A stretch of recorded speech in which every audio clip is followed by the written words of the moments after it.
compete or work together with another player in building your city and allocating your cute critters in the meadows in Everdell Duo. And today we'll be teaching you how to play Everdell Duo, the dual or one-player version of Everdell. Game designed by James and Clarissa Wilson and published by Starling Games. And hello everyone, it's Stella. And Taryn here from Meeple University. Alright, let's get to the classroom. Everdell Duo is a two-player specific variant of the classic 2018 game Everdell. Players will send their workers to collect resources and will pay resources to add cards representing constructions and critters into their cities, all while managing the passage of the sun and moon across the skies and trying to earn as many points as they can. Everdell Duo has two main modes of play: competitive, in which two players will compete to have the highest scoring city, or cooperative, where the players will fight against a neutral opponent to build a shared city and meet a set of objectives. The co-op mode can be played as a multiple game campaign or as single games using an individual campaign chapter or standard challenge mode. In this video, we'll give you a full teach of both modes, meaning you won't need to have played Everdell to understand this video. Although for experienced Everdell players, we will make special note of specific rules which have changed from the original game.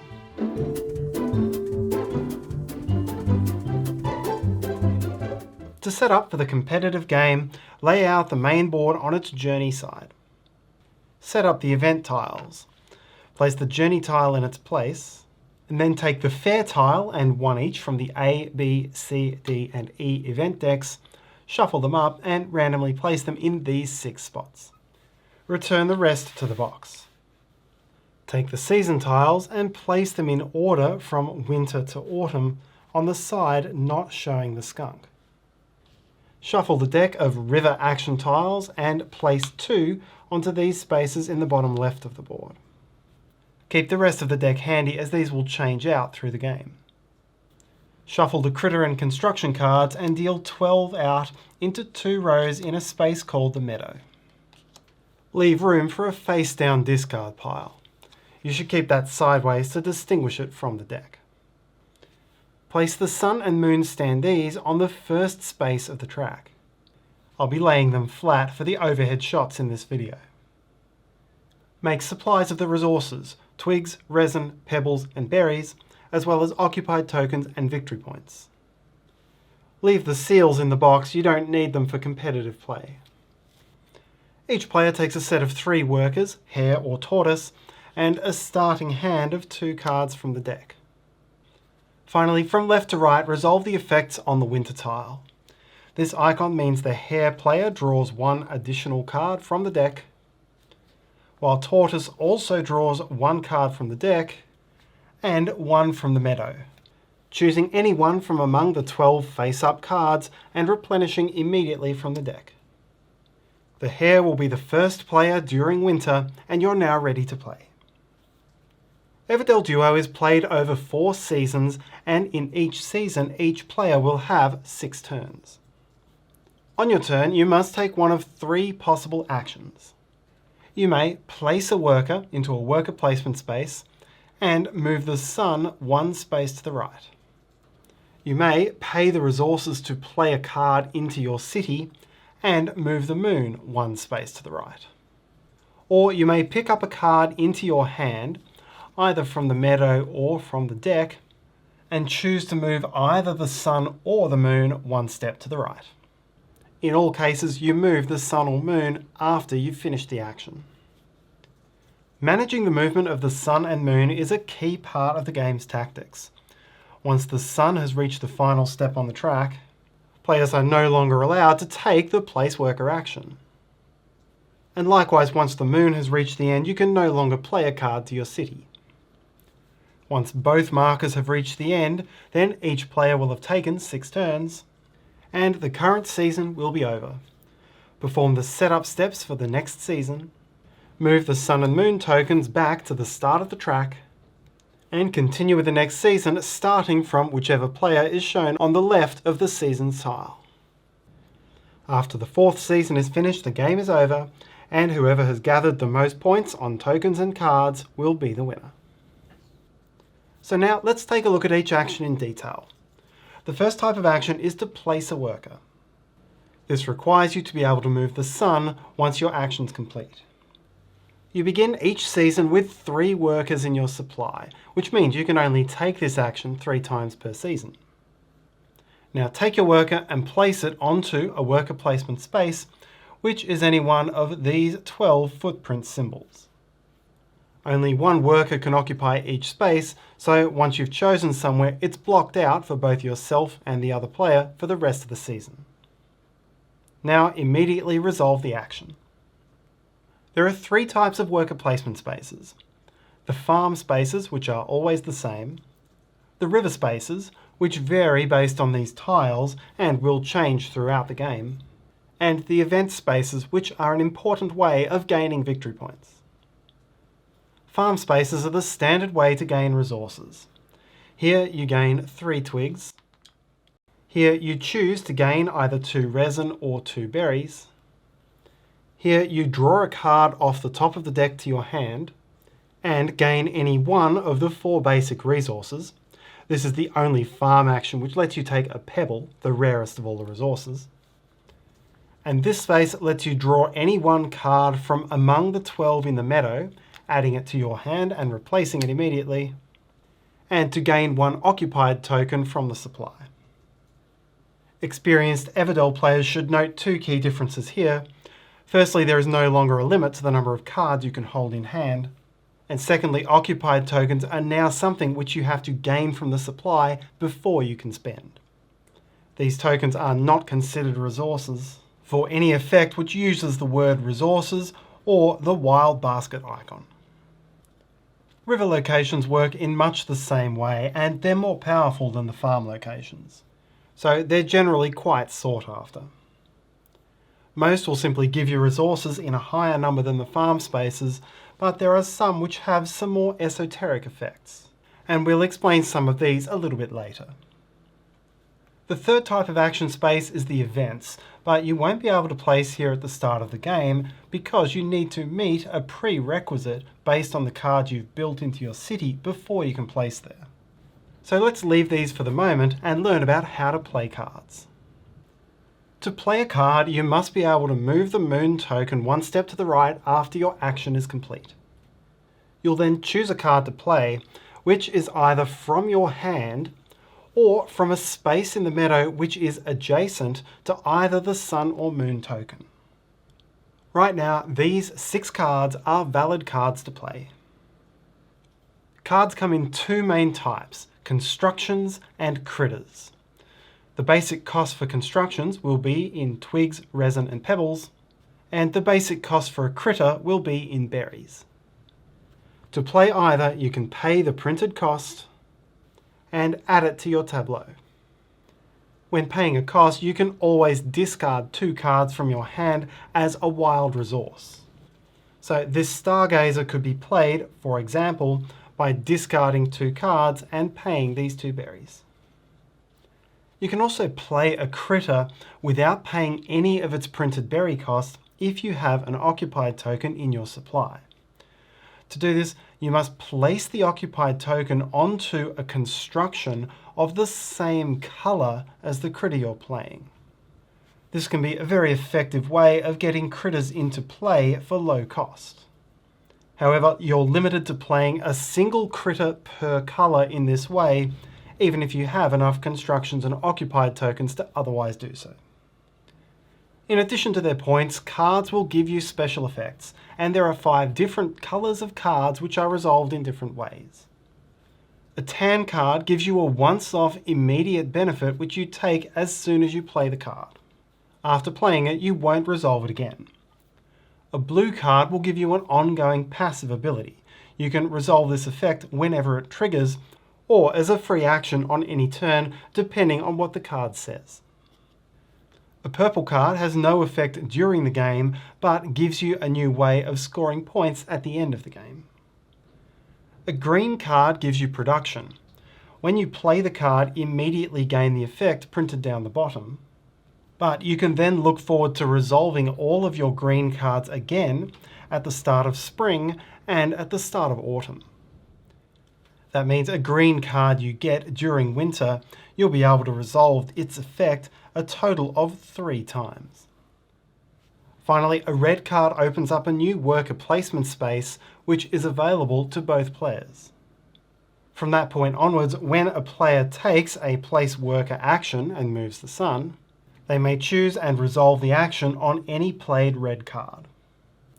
If your opponent uses your red card, you gain 1 victory point token. You do not gain this if you use your own. Experienced Everdell players should note that all red cards are considered open in Duo. In original Everdell, you could only use an opponent's red card if it had the word open specifically printed on it. Experienced players should also note that there is no longer a limit to the number of cards you can play in your city. Now that we've seen how to play cards, we'll have a look again at the event worker placement spaces. When you take a place worker action, you can do so in an event if you meet the criteria printed on the bottom of the event. For the fair and A, B, and C events, this requires you to have a certain combination of icons already built in your city. For example, the fair is at least 1 card of each colour. Population growth is at least 5 critter cards. For the D and E events, you must have more of a certain set of icons or resources than your opponent to play there. For Honouring the Fallen, for example, I must have strictly more tan and blue cards played in my city than my opponent, and have met at least the minimum threshold of 3. For Foe Defeated, the sum of critter cards in my city and total resources in my supply must be higher than my opponent, and at least meet the threshold of 6. If you can legally claim an event, place your worker, take the tile, it will be worth that many points at the end of the game, and also gain the single resource or benefit printed next to the space. There is no action space for the 7th event, the Journey. This is always automatically resolved at the end of the game. The third and final action is to pick up a card. You can either take a card from the deck or choose any one of the 12 meadow cards, regardless of the positions of the sun and moon, and add it to your hand, replenishing any empty space. Then choose either the sun or the moon to advance. Some other icons to watch out for. There are some cards which do not cost resources to build, but rather require you to discard a number of cards from your hand. Many effects will grant you victory point tokens, and you simply take those tokens from the supply and they will add to your final score. Some cards make specific mention of the sun or moon tokens. These ones allow you to play a card based on its adjacency to the relevant token. And finally, many effects show this star, which means to activate the effect on a different game component. Here, for example, activate the effect on any red card either in the meadow or that either player has played into their city. This means activate the effect on a green card in the meadow. This means activate the effects on 2 different green cards in your city. And this is to activate the effect on any currently active river tile and gain 1 point. The game progresses across the 4 seasons. At the end of a season, return the sun and moon to the start of the track, and players retrieve their workers. At the start of spring, sweep out and replace the 2 river tiles. And then in the new turn order, both players activate all of the green cards in their cities, and the hare player draws a card from the deck. At the start of summer, hare then tortoise draws a card from the meadow, and tortoise gains a resource. And at the start of autumn, tortoise then hare triggers again all of the green cards in their cities, and hare gains a resource. Once autumn is complete, evaluate the journey event. Whichever player has more total cards in their hand and city combined wins the journey event. Now count up your final scores. Players gain all the printed points on the cards in their cities and the events they've claimed. Gain the points for endgame objectives printed on purple cards, and add any points that you've collected in tokens. The player with the highest score wins. If tied, the win goes to whoever has the most events, then most leftover resources, then most cards in their city, and finally most cards left in hand.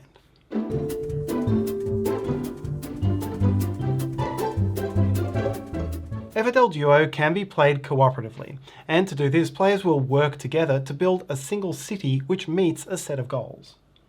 You can play the cooperative mode as a full campaign of 15 games, rolling over from one to the next. Or you can pick an individual chapter from the campaign book and play against those objectives. Or you can play against the challenge objectives outlined in the main rulebook. In each case, you'll be playing against the skunks, a nasty, smelly opponent which blocks out some of the action spaces, making it more difficult for you to achieve your goals. In each case, to set up, you'll use the non-journey side of the board and use the skunk sides of the season tiles. Unless the setup states otherwise, you'll pick the 6 events in the usual way without using the journey event. Display the sharing token on its red or green side based on the chapter's setup, and read any other setup or rule changes. Here, for example, you need to find the juggler card in the deck and then shuffle it into the meadow. The scenario tells you how many skunks you're facing and where to place them. Here it's 1 in the events, 2 in the meadow, and 2 in the locations. And you'll use the die to determine placement. Simply roll the die and place the skunk onto the appropriate numbered space in each row. If you re-roll a number which has already been rolled, then place on the next step to the right, wrapping round from 6 to 1 if you need to. Do note that on the meadow path, the central handshake space does not have a number. A skunk will never be placed there. Finally, the team gains 2 extra helpful bonuses, a pocket watch token and 1 good news card, which they choose from 3 cards drawn from the deck. Keep these face up and shared between the players for whenever they become most useful. When playing a season, players will alternate taking turns, beginning with the player on the left of the season tile. You still have the same 3 actions. You can place a worker and move the sun, play a card and move the moon, or take a card and move either token. When placing a worker, you cannot choose a space occupied by a skunk. And when you advance the sun or moon, it skips over any space containing a skunk. That means, unlike the competitive mode, you won't be taking 6 turns each per season. Once per game, as a free action, you can spend the team's pocket watch token to move either the sun or the moon back 1 space. Each player maintains a separate hand of cards and a separate pool of resources, but will be contributing to a common city and a common pool of points. You can't show each other your hands, but you can talk about whether they're critters or constructions, what their colours are, and what resources you want. When you play a card to the city, you must pay from resources from your own pool. And when a card or location effect activates on your turn, you are the one who gains the resources or benefits from it if it's not a shared benefit. When resolving a season tile, the benefits shown are gained once by the team and split between the players however the team desires. Your ability to share depends on the state of the sharing tile in the chapter you're playing. If there's open sharing, you may share 1 resource, occupied token, or card with your teammate on your turn, and your teammate picks it up at the start of their turn. Sharing works the same way in a chapter with limited sharing, except that you may only share if the sun or moon token is on the sharing space at the beginning of your turn. Some chapters do not allow sharing at all. The team can choose to play a good news card at any time, resolving the effect printed at the bottom of the card and then returning it to the box. This is a one-time benefit which can swing the game in your favour. An event requiring you to have a certain number of icons is resolved in the same way that it is in the competitive game. For the D or E events with the more keyword, look at the threshold and add 1 to it for each skunk in the events. you must have at least that many of the requirement to take it. In this case, 4 would be enough. If the event requirements include unshared resources, it's the player taking the action who must have those resources.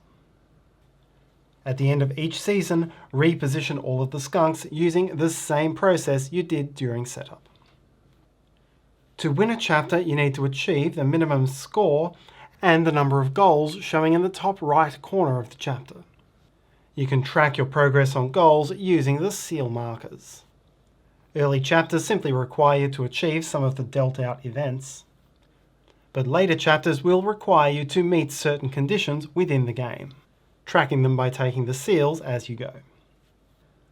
If you win and you're playing the campaign, mark your game score and whether or not you used your pocket watch, as this will contribute to your end of campaign scoring. If you lose, you have the option to replay this chapter once, and if you still lose, score 0 points for the chapter. At the end of the campaign, add up all of your points, as well as 10 points for each unused pocket watch and losing 30 for every used replay. Compare your final campaign score against these medals to see how you did. There are also rules for changing the difficulty between normal and hard in the campaign. In normal, you get at least 1 pocket watch every chapter and can carry as many unused good news cards from chapter to chapter as you wish. While in hard mode only certain chapters give you a pocket watch, you can carry at most 1 good news card from chapter to chapter, and you may only replay up to 3 chapters for the campaign. The other way to play cooperatively is in the challenge, where you'll fight directly against the skunks who will build a city of their own. Set up like in the campaign, and choose either easy, normal or hard to determine the distribution of skunks. Event skunks go on the event tiles themselves, not blocking the worker placement spaces, and the first skunk placed in setup should go on event A. Also, deal the skunks a starting city pile of 3 cards. You don't need to keep track of the icons in this pile, all that matters is the victory points which will be added up at the end of the game. And in particular, these have no bearing on the more style events. To claim one of these, you need only to meet the threshold, plus 0, 1 or 2 depending on your chosen difficulty. During a season, you can still claim an event from underneath a skunk. But at the end of a season, any such unclaimed event is added to the skunk scoring pile. The skunks also claim cards from the meadow. Here at the end of winter, there's an arrow pointing to the top right, so you would take the card to the top right of each meadow skunk and add it to the scoring pile. If this space is full, you add a card from the deck. In winter, you would take cards from the bottom right, then again the top right and bottom right in summer and autumn. At the end of autumn, the skunk takes all unclaimed events, whether they were under a skunk or not. To win at the end of the game, the team's city must exceed the sum total of the basic points on the 15 cards in the skunk's city, the points on the skunk's events, and then, depending on your difficulty, a fixed number of points for each of the skunk's purple cards, and a set of points that you can think of as representing the skunk's point tokens. Once you've won the game, you can also try to win while achieving 1 or more of these challenges. Mark off completed challenges on the back of the rulebook. Finally, all of the cooperative versions of Everdell Duo can be played solo by the solo player playing two-handed. And that's how to play Everdell Duo. And do check out the project page for the game. We'll put a link to that in the description below.